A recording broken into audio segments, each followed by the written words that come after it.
오늘은 새 영과 새 마음이라는 제목으로 하나님의 말씀을 살펴보겠습니다. 조금 오래된 영화인데요, 올드보이라는 영화가 있습니다. 이 영화에 이런 장면이 나와요. 오대수가 자신을 왜 가뒀냐고 묻습니다. 그러자 이우진이 이렇게 대답을 합니다. 당신의 진짜 실수는 대답을 못 찾는 게 아니야. 자꾸 틀린 질문만 하니까 맞는 대답이 나올 리가 없잖아. 이런 일이 요한복음 9장에도 예수님과 제자들 사이에 일어납니다. 예수께서 길을 가시다가 날 때부터 눈먼 사람을 만나셨습니다. 제자들이 예수님께 물었어요. 랍비여, 이 사람이 눈먼 사람으로 태어난 것이 누구의 죄 때문입니까? 이 사람의 죄 때문입니까? 부모의 죄 때문입니까? 예수께서 대답을 하셨어요. 이 사람의 죄도 그 부모의 죄도 아니다. 다만 하나님께서 하시는 일들을 그에게서 드러내시려는 것이다. 제자들의 문제가 뭐였을까요? 질문을 잘못한 것입니다. 제자들은 왜 잘못된 질문을 했을까요? 사건 자체가 아니고 그 사건을 바라보는 시각이 잘못됐기 때문에 그런 거죠. 해석하는 것이 잘못되었기 때문이라는 거예요. 제자들은 문제 자체에 초점을 두고 질문을 했습니다. 변화될 수 없는 것에 초점을 두고 질문을 했어요. 하지만 예수님은 하나님께서 하실 일에 초점을 두고 대답을 하셨습니다.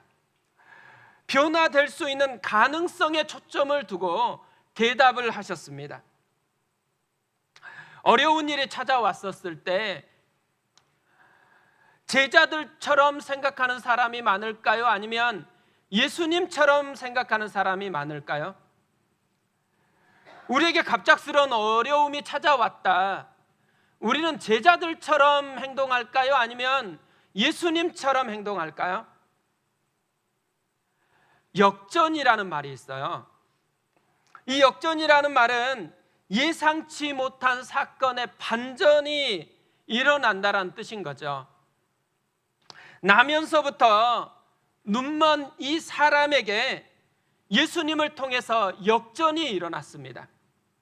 절망과 깜깜한 뿐이었는데 예수님이 일으키시는 역전 현상을 경험을 하게 되어집니다. 신앙생활을 한다는 것은요, 하나님이 일으키시는 역전 현상을 경험한다는 거예요. 성경에는 이렇게 하나님이 일으키시는 역전 현상을 기록한 것으로 가득 차 있습니다. 사실 오늘 말씀도 마찬가지예요. 유대 나라가 완전히 멸망당한 후에 하나님이 회복시킨다라고 약속하신 이야기입니다. 그러니까 역전의 이야기인 거죠. 현재 유대 나라의 상태를 하나님께서 이렇게 진단을 하세요. 먼저 더럽혀졌다. 17절에 이렇게 되어 있습니다. 인자야 이스라엘 족속이 그들의 고국 땅에 거주할 때에 그들의 행위로 그 땅을 더럽혔나니 나보기에 그 행위가 월경 중에 있는 여인의 부정함과 같았느니라. 더럽혀진 상태라는 거죠. 두 번째로는요, 흩어졌다라는 거예요.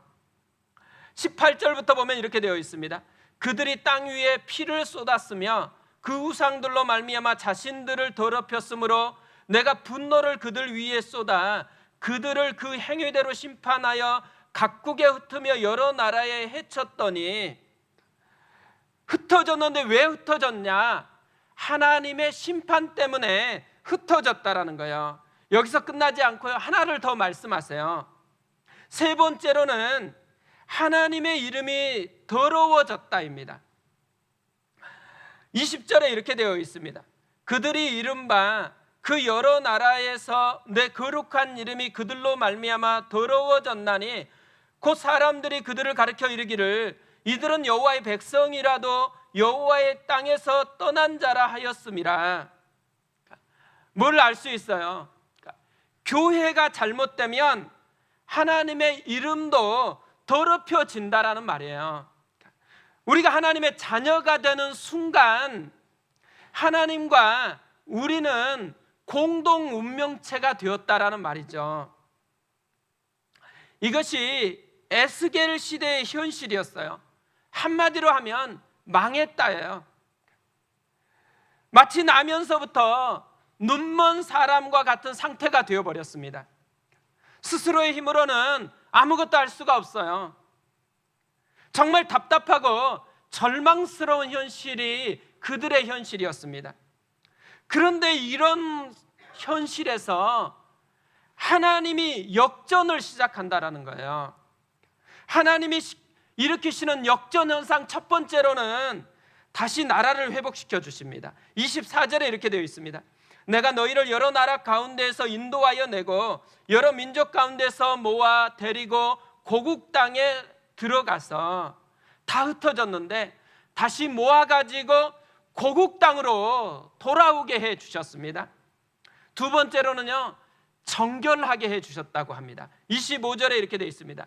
맑은 물을 너희에게 뿌려서 너희로 정결하게 하되 곧 너희 더러운 것에서와 모든 우상 숭배에서 너희를 정결하게 할 것이며, 더러운 것들을 씻겨가지고 정결하게 했다고 얘기해요. 그러니까 과거의 모든 허물들, 죄악들을 깨끗하게 씻어주셨대요. 그런데 뭘로 깨끗하게 씻어주셨다 그래요? 맑은 물을 뿌려서 정결하게 해주셨다고 합니다. 맑은 물은 어떤 물일까요?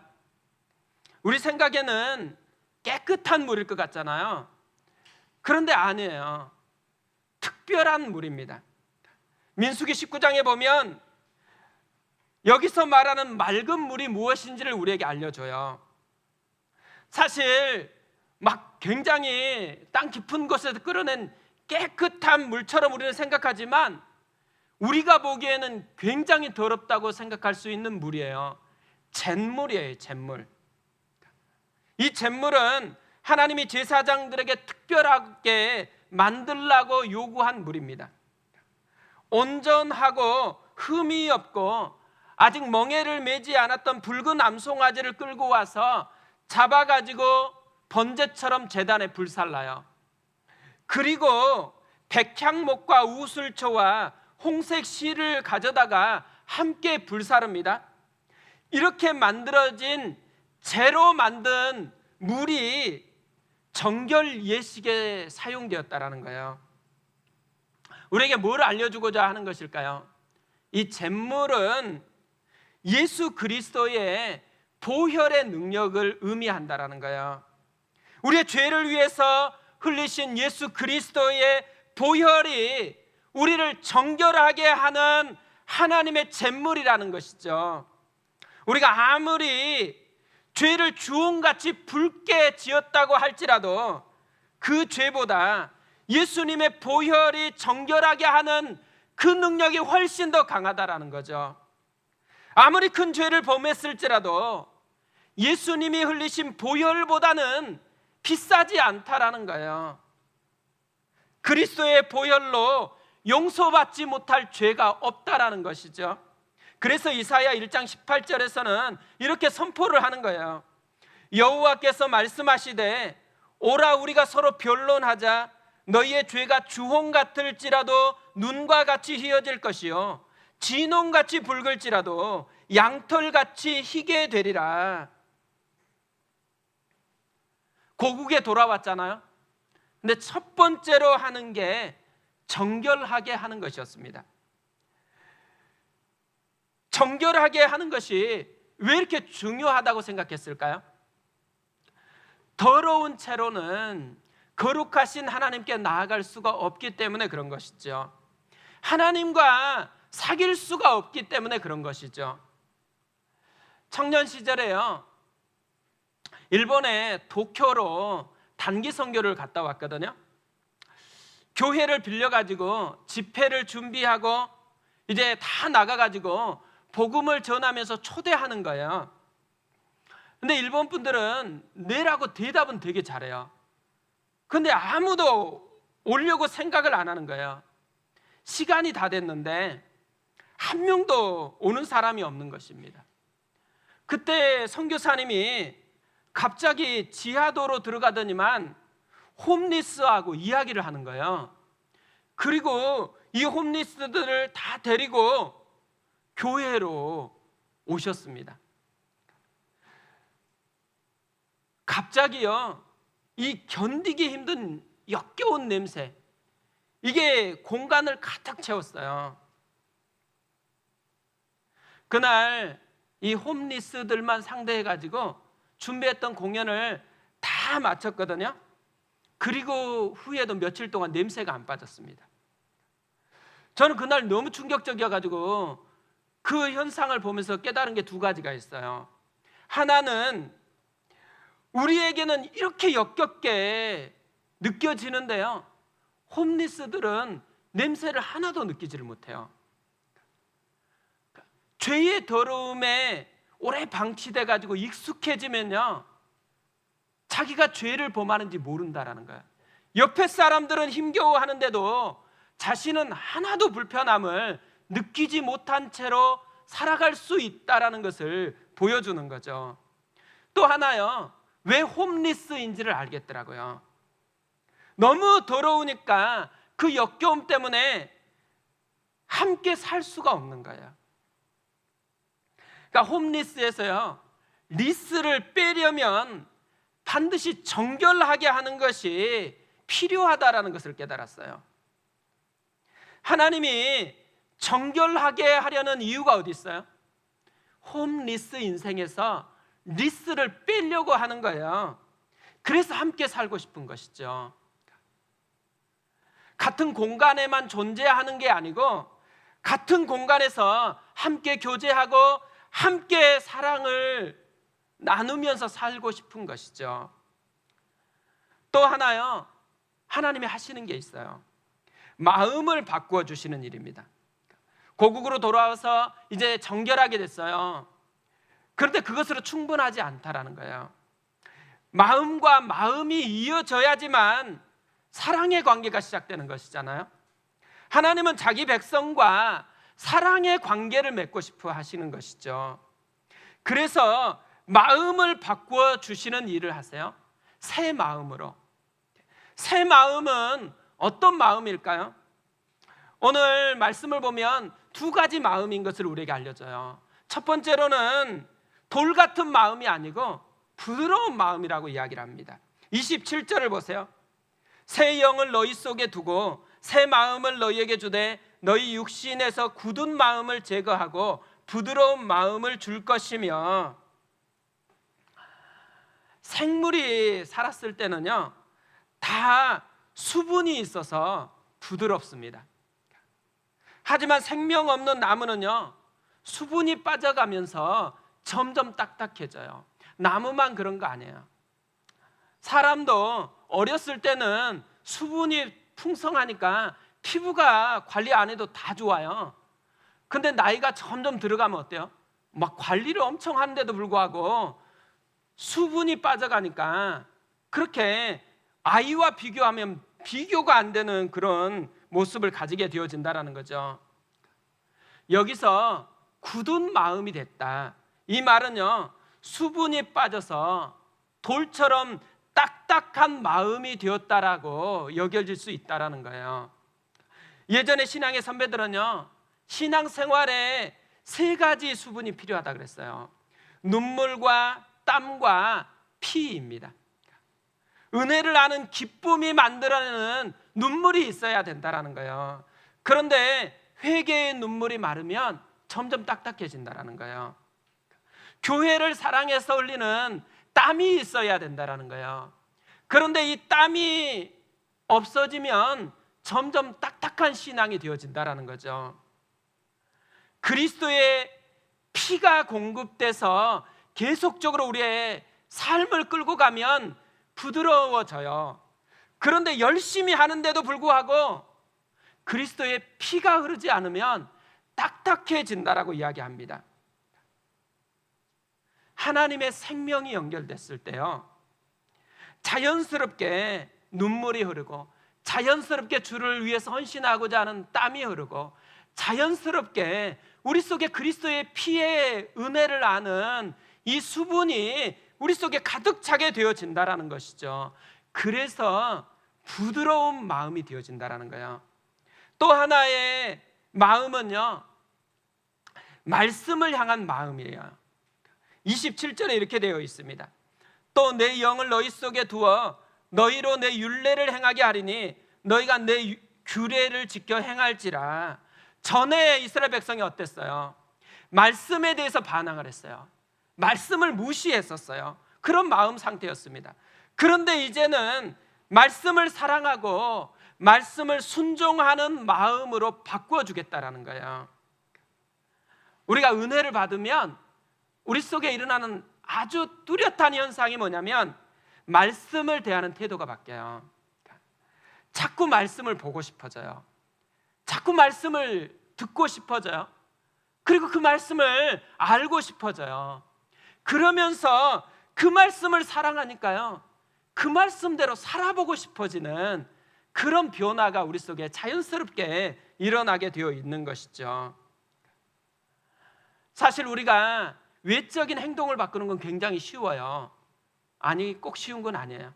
그러니까 생각해 보니까 꼭 쉬운 건 아닌데 그거보다 훨씬 어려운 게 있어요. 마음을 바꾸는 거예요. 우리 힘으로 마음을 바꾸는 것은 할 수 있는 일이 아니에요. 그런데 하나님은 마음을 바꾸어 주겠대요. 돌 같은 마음을 부드러운 마음으로, 말씀에 반항했던 마음을 말씀을 사랑하는 마음으로 바꾸어 주겠대요. 근데 뭘로 바꿔 주겠다 그래요? 새 영을 우리 속에 두는 것으로 바꿔 주겠다고 합니다. 결심한다고 마음 바뀌는 게 아니에요. 우리가 예배를 드리면 결심을 하잖아요. 근데 그 결심이 우리의 마음을 바꿔주는 게 아니라는 거예요.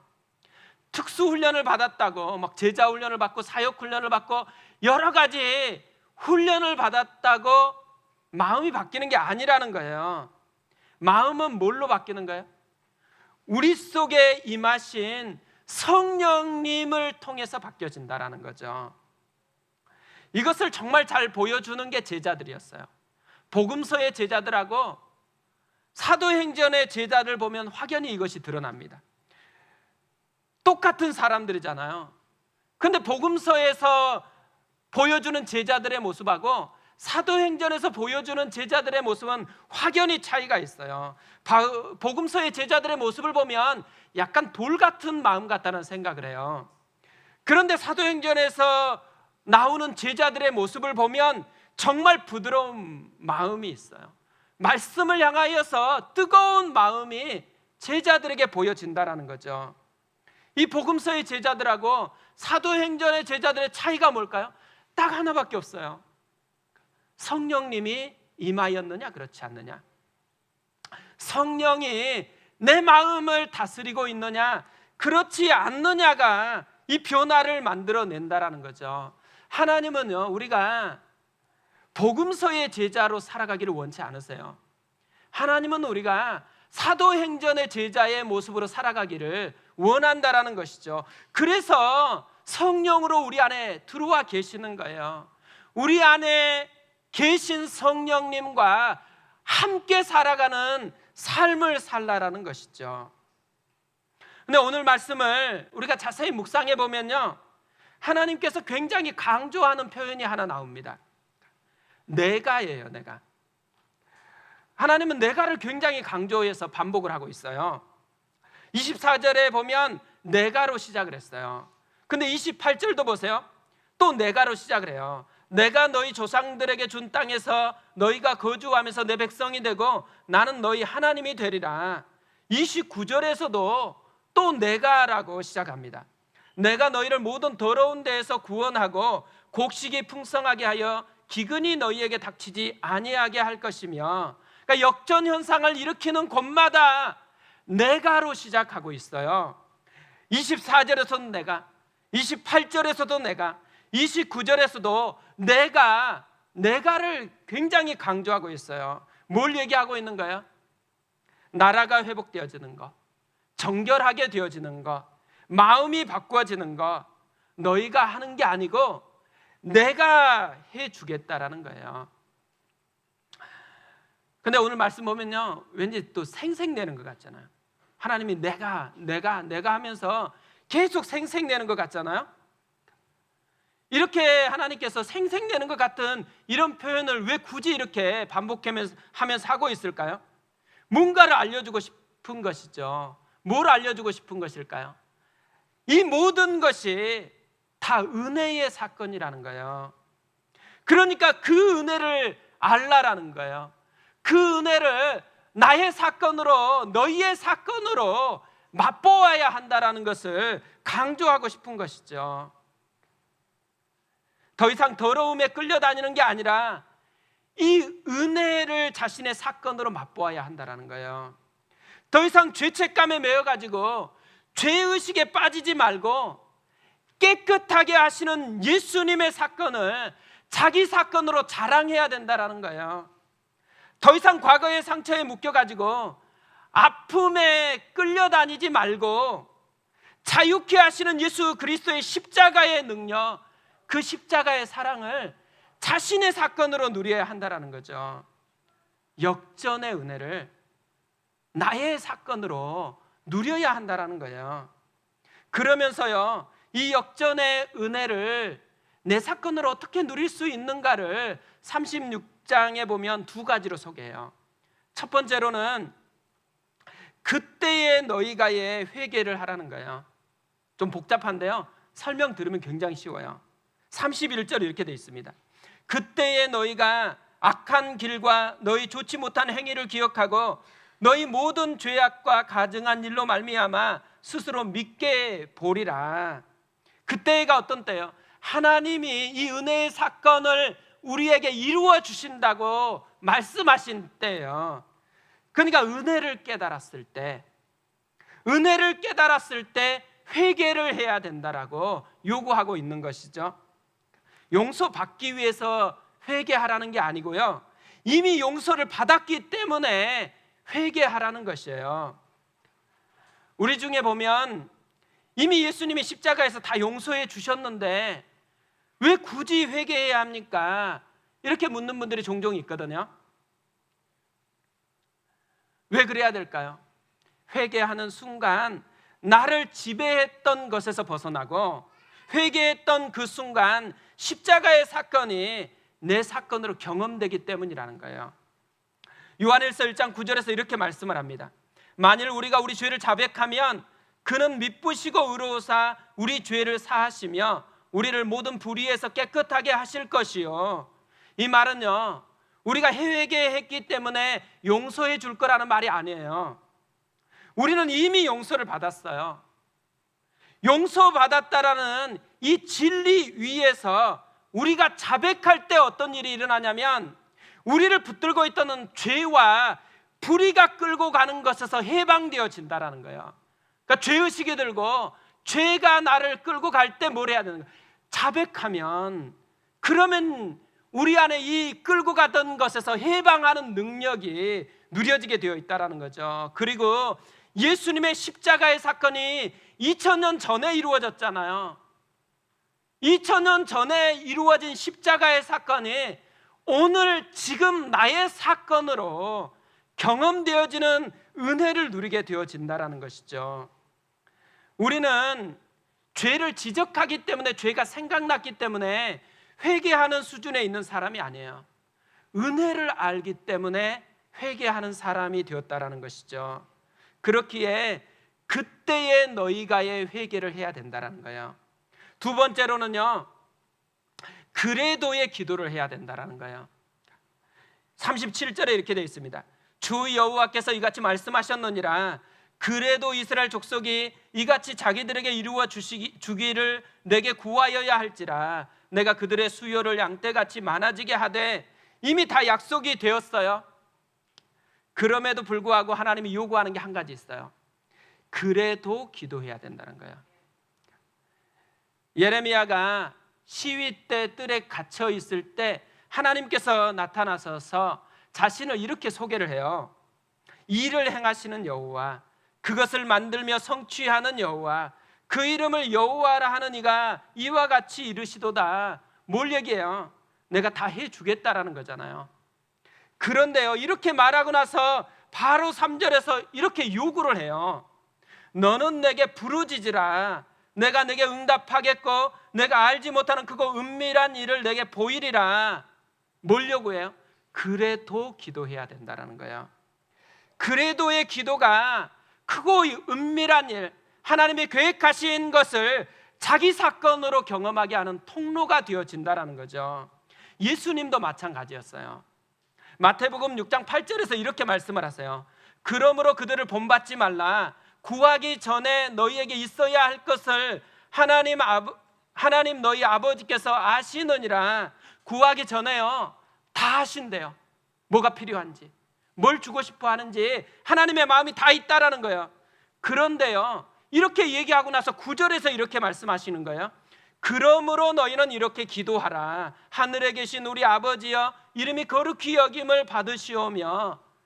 그래도 기도하라는 것이잖아요. 하나님이 모르기 때문에 불안해가지고 막 설득하기 위해서 간절하게 기도하라는 게 아니에요. 하나님은 다 하세요. 하나님은 우리에게 주고자 하세요. 아는 하나님이 알고 내가 필요한 그것을 그래도 기도하면 내 사건으로 경험하는 기쁨을 누리게 되어진다는 것이죠. 우리가 특세도 마쳤고요, 이제 금요 성령 집회가 29일부터 시작되어집니다. 그래도의 기도를 하는 은혜가 우리에게 있었으면 좋겠습니다. 오늘 설교를 어제 우연히 들었던 이동원 목사님 이야기로 마무리를 하려고 합니다. 재작년쯤 되어지는 것 같아요. 43살 된 국제 변호사였던 아들이 천국으로 갔다고 합니다. 2월 달에 대장암이 발견됐는데 8개월 만에 천국으로 간 거예요. 항암 치료가 시작되었을 때 가장 절실하게 기도했던 것은 살려달라는 것이었어요. 제 아들을 살려달라고 매일같이 기도했대요. 그런데 항암 치료가 별로 좋지 않는 거예요, 결과가. 그러자 이제는 기적을 행해달라고 기도하기 시작했어요. 기적을 일으켜주시면 다니면서 이 기적으로 하나님을 더 높일 수 있을 것 같다고 그렇게 기도했어요. 어느 날 하나님 기적을 좀 주십시오 기도하는데요, 갑자기 이런 생각이 들기 시작했대요. 내 아들 그냥 이렇게 혹시 천국 가는 거 아니야? 처음으로 진지하게 그러면 내 아들 하나님 앞에 설 준비가 돼 있어야 하는데, 이런 생각이 들기 시작했어요. 그래서 그때부터 기도 제목을 바꾸어 가지고 아들이 영적으로 성숙하게 해달라고 기도하기 시작했습니다.